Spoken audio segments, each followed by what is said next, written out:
এই অফিসে কিন্তু আজকে আওয়ামী লীগের থাকার কথা ছিল।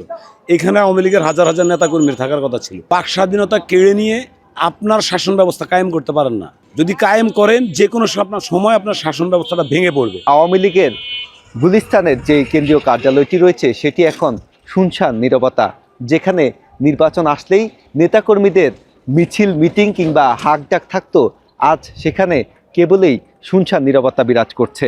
এই আওয়ামী লীগের কেন্দ্রীয় কার্যালয়টির নামকরণ করা হয়েছে এখন আন্তর্জাতিক ফ্যাসিজম ও গণহত্যা গবেষণা ইনস্টিটিউট।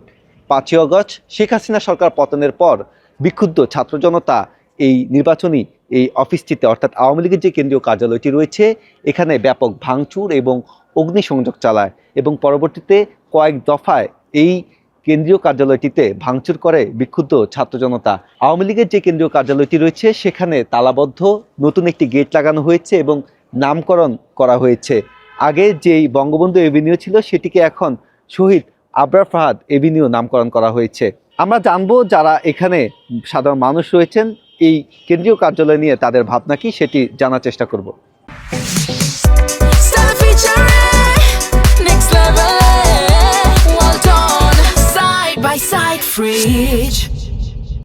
আপনি আপনার পার্শ্ববর্তী কোনো মানুষের বাক স্বাধীনতা কেড়ে নিয়ে আপনার শাসন ব্যবস্থা কায়েম করতে পারেন না। যদি কায়েম করেন, যে কোনো সময় আপনার শাসন ব্যবস্থাটা ভেঙে পড়বে। তারই একটি দৃষ্টান্ত হচ্ছে আওয়ামী লীগের এই কেন্দ্রীয় অফিসটি। এই অফিসে কিন্তু আজকে আওয়ামী লীগের থাকার কথা ছিল। এখানে আওয়ামী লীগের হাজার হাজার নেতাকর্মীর থাকার কথা ছিল। তারা জাতীয় নির্বাচনে অংশ নেওয়ার কথা ছিল, কিন্তু শুধুমাত্র তাদের দলীয় প্রধান, তাদের দলীয় স্ট্যান্ডিং কমিটির কিছু সিনিয়র নেতৃবৃন্দের তাৎক্ষণিক সময়ে যে সঠিক সিদ্ধান্ত নেওয়ার প্রয়োজন ছিল সেটা না নিতে পারার কারণে, এবং কি তারা সম্পূর্ণ একটা পর্যায়ে একঘেয়েমি করতে করতে জনবিরোধী হয়ে পড়ে।